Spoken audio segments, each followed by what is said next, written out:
Hello there, welcome back to my channel. Today I'm excited to be sharing with you what I have purchased so far during the Sephora holiday sale. So this is going to be a haul video and staying pretty true to that theme.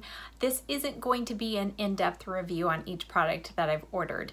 Some of these products I have only tried out maybe once or twice. A few I have a little more experience with, so I'll share my thoughts on those products. But as a Rouge member, I was able to start shopping on October 30th, and I have placed 2 orders and received them.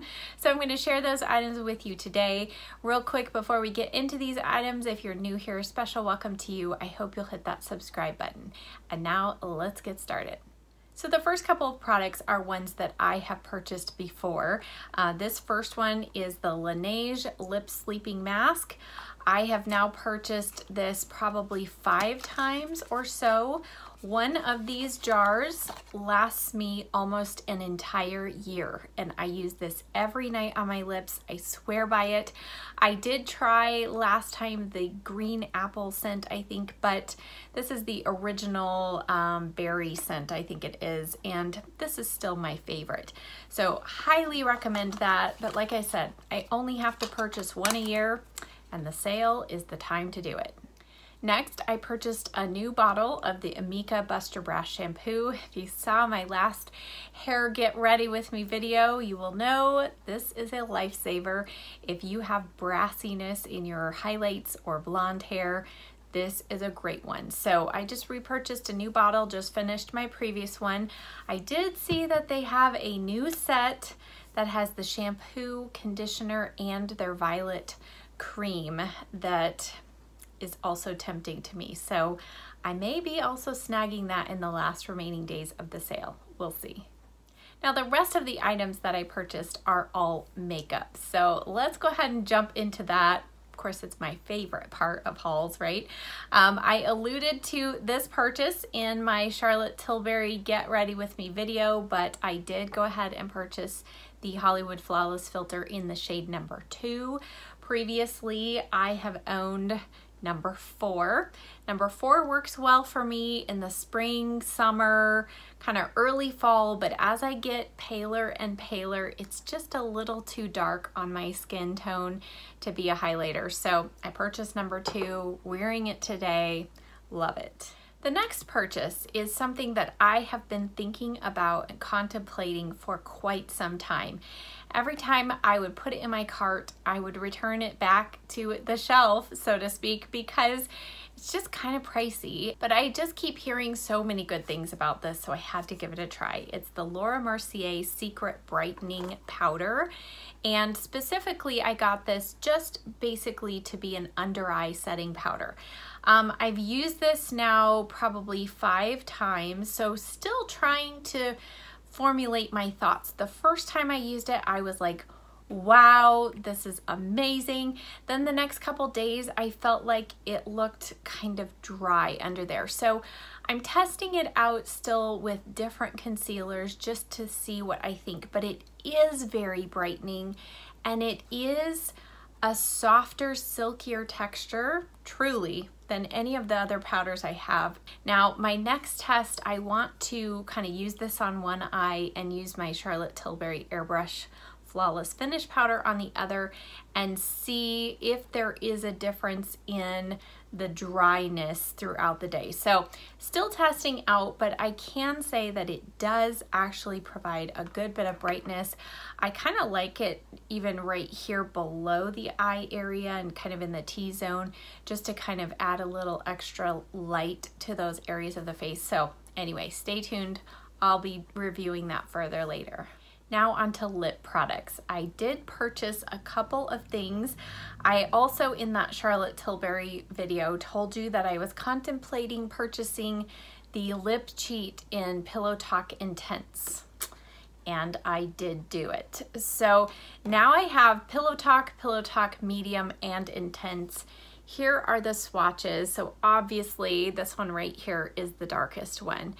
So I have to say I was a little disappointed in this Intense shade because you can see it is quite a lot darker and much more brown than the other two Pillow Talk shades. And as I was trying it on, I thought, you know, this reminds me of something else I have in my collection. This NYX lip liner in Espresso. So I swatched them side by side, and I have to say they are almost identical. And in fact, I think the NYX one has just a hint more berry than the Charlotte Tilbury one, so I kind of feel like I like this one a little better. So while it is still that great formula, long wearing, I do have it on my lips today, just around the edge of my lips, and then with another product that I'll show you in a moment. But I do like it, but I don't feel like the color of it is unique like the other Pillow Talk shades are. These two are really hard to do a dead-on dupe for. I have found a dupe for this, but it's mixing two different shades. So I don't know.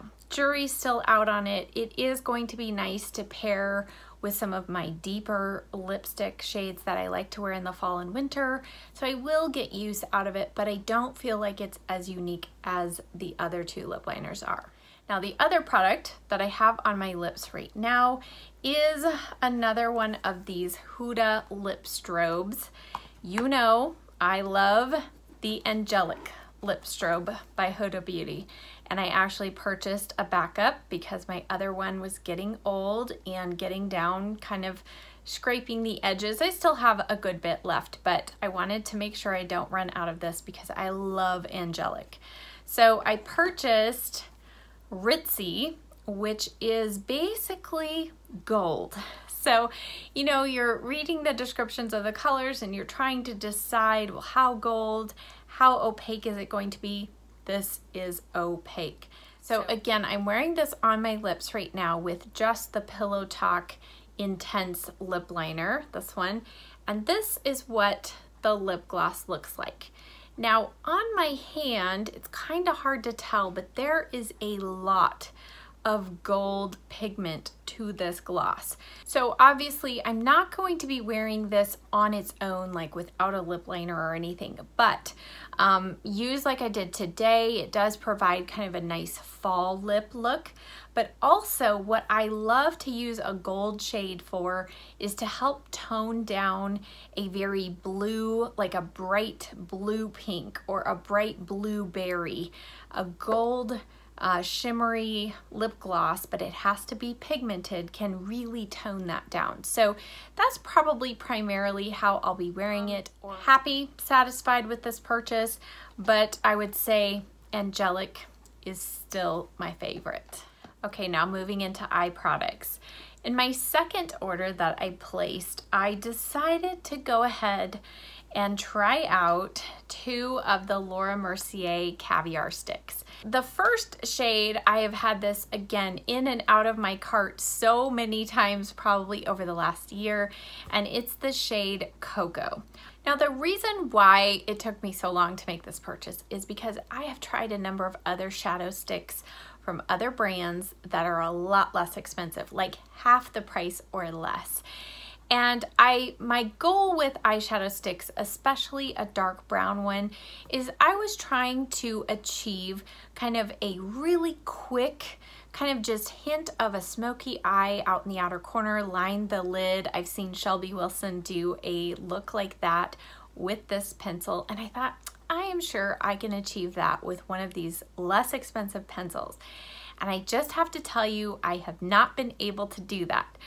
So I thought this is the time we're going to purchase this, and I'm going to really put it to the test. Now, this shade Cocoa, it is not described as being matte online. So that was the other thing that I was concerned with. I really didn't want a shimmer in the outer corner if I was going to try and build a little depth or along the lash line. But it really, it's a subtle real subtle, like maybe satin finish, but there's no shimmer in it whatsoever. So it's just a soft satin, which I think is what makes it easier to blend into your skin. So I did use a little bit of this today. This is the only eyeliner that I have on, and I smudged it a little bit in the outer corner and put some shadow over it, which I'll show you in a moment. And I actually did notice a huge difference of how this performed versus a matte brown one I got from the Sephora brand. So I'm going to continue using this. I want to do an eye look with just this pencil and the other color that I purchased, which is metallic taupe.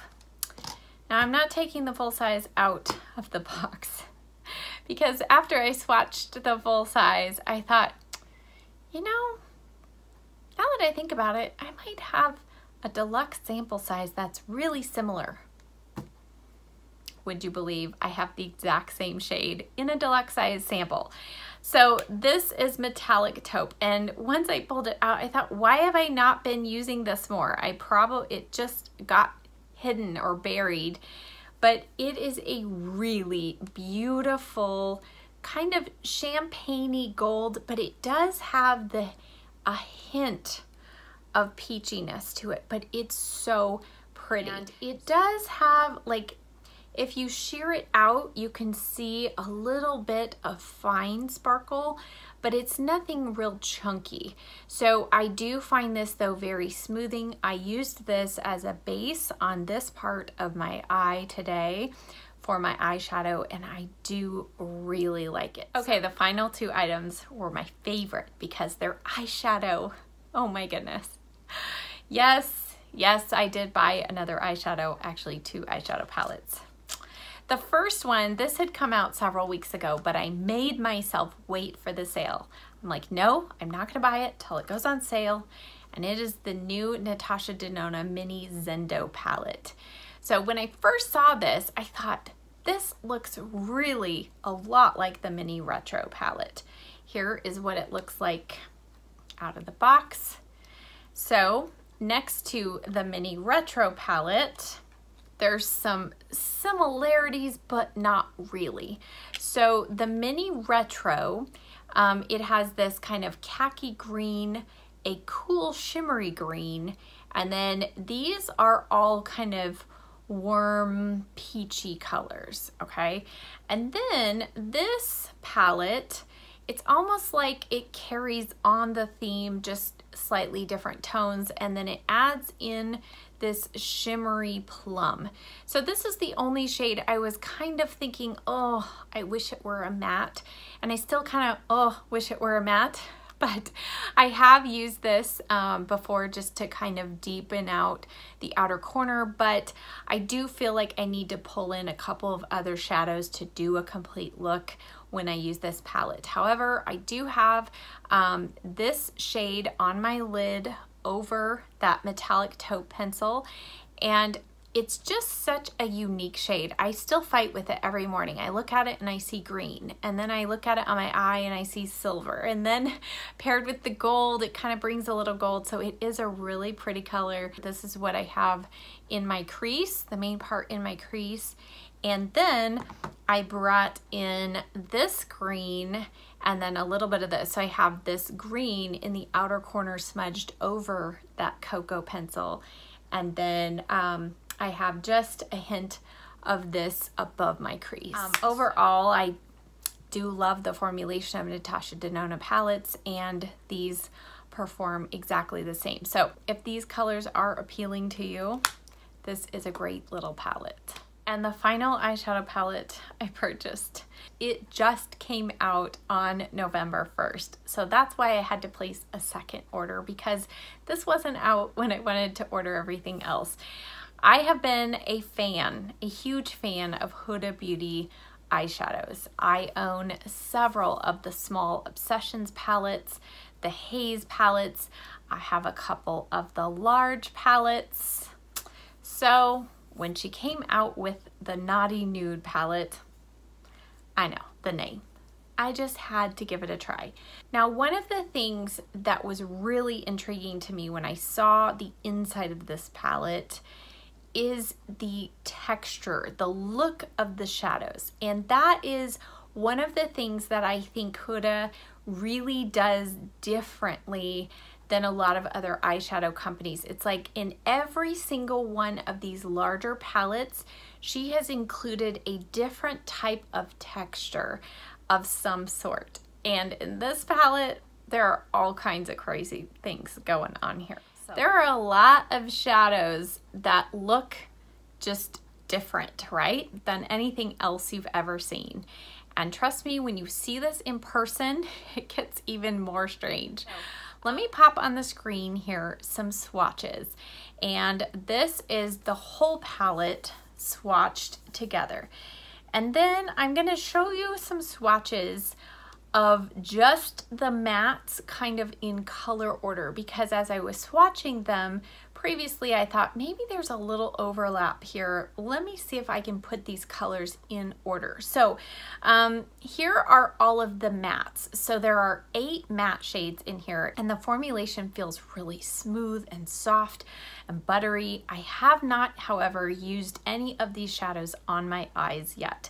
But with my previous experience with her shadows in the past, I do feel like these are all going to perform like they swatch. So now let me show you these shimmer shades, because as I was showing you, there's a couple like these two that have a very different look to them, but they seem to be pretty close in color. And so you will see that they are very similar in color, but just a different finish. This one is more of a kind of lighter shimmery finish, and then this is all out metallic. And the metallics in this palette, oh my goodness, they are just full on shiny, shimmery, sparkly goodness. I cannot wait to use these on the eyes. So there's 9 metallics, 8 mattes, and you're thinking, that only gets us to 17. So we need to talk about this final shade. This is the most interesting, weirdest thing I've ever seen in an eyeshadow palette. Online, it was really hard to see what this looked like, and you're probably not even going to be able to pick it up. Basically, what this is it is like a clear, almost like gel, and there are these cranberry violet looking pearls suspended in that clear jelly. It is so strange, and it basically feels like a lip gloss or a lip oil, kind of. That's probably the only part of this palette I'm not going to get a whole lot of use out of, but the rest of the shades, I really love them. There's a few of the names that get a little on the risque end of things, let's just say. So, just keep that in mind. Look up the names online. Probably not something you want to get for your granddaughter, but if you are like me and you just enjoy interesting, different textures of eyeshadows, this takes the prize as the most interesting that I have yet to try. So I'm excited to dig into it. You'll have to let me know if you want to see any looks with this palette, but yeah, I can't wait to dig into it. So that brings me to the end of my Sephora haul. Now, as I mentioned, there may be a few more items coming, trickling in. I'll be sure to share those in an upcoming video, but for now, I think this is the bulk of what I purchased. I wanted to get this video out in case you were interested in any of these items. The sale runs through Monday, November 9th, so you want to make sure that if there's something on your list, grab it before the sale is over. As always, I will leave links to everything I showed in this video in the description box below. Thank you so much for watching. I'll see you next time. Bye.